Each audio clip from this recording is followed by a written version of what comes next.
നമസ്കാരം. ഫുക്രിയിലേക്ക് സ്വാഗതം. Ashley Westwood വന്നതിന് ശേഷം കേരള ബ്ലാസ്റ്റേഴ്സ് മൊത്തം മാറി. ആഷ്ലി വെസ്റ്റ്വുഡിൻ്റെ കീഴിൽ 6 കളികളാണ് കേരള ബ്ലാസ്റ്റേഴ്സ് കളിച്ചത്. അതിൽ 4 ജയം, 1 സമനില, 1 തോൽവി. അങ്ങനെ 13 പോയിൻ്റാണ് ഒരു കോച്ചിൻ്റെ കീഴിൽ വന്ന് 6 കളികൾ കൊണ്ട് നേടിയെടുത്തത്. അതും എങ്ങനെയുള്ളൊരു ടീം? ആദ്യത്തെ 7 കളിയിൽ ഒരൊറ്റ പോയിൻ്റ് ഉണ്ടായിരുന്നു. ഒരു സമനിലയിൽ നിന്ന് കിട്ടിയ ഒരൊറ്റ പോയിൻ്റ് ഉണ്ടായിരുന്നു. അന്ന് ഡേവിഡ് കറ്റാല എന്ന സ്പാനിഷ് കോച്ചായിരുന്നു. ഡേവിഡ് കറ്റാലയുടെ പ്രതിരോധ തന്ത്രങ്ങൾ വളരെ മോശം ഫലമാണ് ടീമിൽ ഉണ്ടാക്കിയത്.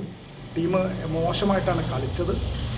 എന്തായാലും ഡേവിഡ് കറ്റാല വളരെ ദയനീയമായി പുറത്തുപോയി. പിന്നീട് വെസ്റ്റ്വുഡ് വന്നപ്പോൾ പറഞ്ഞത് വലിയ മാജിക്കൊന്നും കാണിക്കാൻ എനിക്കറിയില്ല, ഞാൻ കളിക്കാരിൽ ആത്മവിശ്വാസം ഉണ്ടാക്കും, ചില കാര്യങ്ങൾ തിരുത്തേണ്ടതുണ്ട് എന്ന് അവരുടെ കളിയിൽ നിന്ന് എനിക്ക് മനസ്സിലായിട്ടുണ്ട്, അത് ഞാൻ തിരുത്തും, ഏത് പൊസിഷനിൽ ആര് കളിക്കണം എന്നതിനെക്കുറിച്ച് കൃത്യമായ ധാരണ ഉണ്ടാക്കും, നല്ല കോമ്പിനേഷൻ ഉണ്ടാക്കും.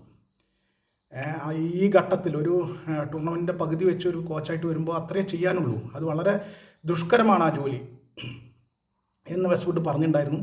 പക്ഷേ വെസ്റ്റ്വുഡ് വന്നതിന് ശേഷം അതിഗംഭീരം. ആദ്യം ചെയ്തത് അദ്ദേഹം കറ്റാലയുടെ പ്രതിരോധ ശൈലി അങ്ങ് മാറ്റി. എന്നിട്ട് ആക്രമണം, അതായത് എതിരാളികളെ പുഷ് ചെയ്ത് പിറകിലേക്ക് ഒതുക്കുന്ന തന്ത്രമാണ് വെസ്റ്റ്വുഡ് നടപ്പിലാക്കിയത്.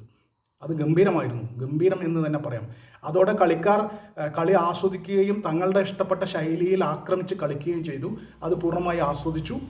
അദ്ദേഹം നേരത്തെ കറ്റാലയുടെ കീഴിൽ തന്നെ ഉണ്ടായിരുന്ന ബെർത്തോമ്യുവിനെയും ഒക്കെ ബെർത്തോമിനെ പോലെയുള്ള കളിക്കാരൊക്കെ കൃത്യമായി പൊസിഷൻ ചെയ്ത് അവരെ കുറേം കൂടി സ്ട്രൈക്കിംഗ് പൊസിഷനിലേക്ക് കൊണ്ടുവന്ന് സ്ട്രൈക്കർമാരായി കൂടി ഉപയോഗിച്ചു.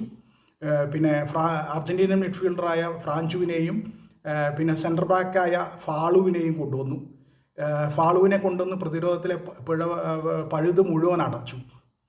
അങ്ങനെ ഫ്രാഞ്ചും ഫാളും ഒക്കെ ചേർന്ന ടീം വിക്ടർ ബെർത്തോമും എബിൻ ദാസും ശ്രീകുട്ടനും ഒക്കെ ഉള്ള ടീമിനെ നല്ല ഒരു ടീമാക്കി അദ്ദേഹം മാറ്റി.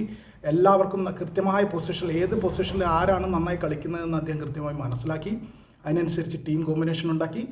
അങ്ങനെ ഇപ്പോൾ 13ാം സ്ഥാനത്ത് കിടക്കുകയായിരുന്നു വെസ്റ്റ്വുഡ് വരുമ്പോൾ ലീഗിൽ കേരള ബ്ലാസ്റ്റേഴ്സ്. ഇന്ന് 8ാം സ്ഥാനത്താണ്. ഒറ്റയടിക്ക് 5 സ്ഥാനത്തേക്കാണ് കയറി വന്നത്. മാത്രമല്ല 13ാം സ്ഥാനത്ത് കിടക്കുമ്പോൾ തരം താഴ്ത്തൽ ഭീഷണി, ശരിക്കും ബ്ലാസ്റ്റേഴ്സ് ഇത്തവണ തരം താഴ്ത്തപ്പെടുമെന്ന് തന്നെയാണ് എല്ലാവരും കരുതിയത്. പക്ഷേ വെസ്റ്റ്വുഡ് വന്ന് വെറും 6 കളി കൊണ്ട് ആ തരം താഴ്ത്തൽ ഭീഷണി പൂർണ്ണമായി ഒഴിവാക്കി. ഇപ്പോൾ 8ാം സ്ഥാനത്താണ്. ഇനി ഒരു കളി കൂടിയുണ്ട് എഫ് സി ഗോവയുടെ അടുത്ത്. അത് അവസാനത്തെ കളിയാണ് ഈ ISLലെ. പ്ലേ ഓഫിലെത്തില്ല, പക്ഷെ മികച്ച പെർഫോമൻസിലൂടെ അവസാന ഘട്ടത്തിൽ കേരള ബ്ലാസ്റ്റേഴ്സ് ആരാധകരുടെ മനം കവർന്നു എന്ന് പറയാതെ വയ്യ. അവസാന 6 കളിയും ബ്ലാസ്റ്റേഴ്സ് ബ്ലാസ്റ്റേഴ്സായി കളിച്ചു.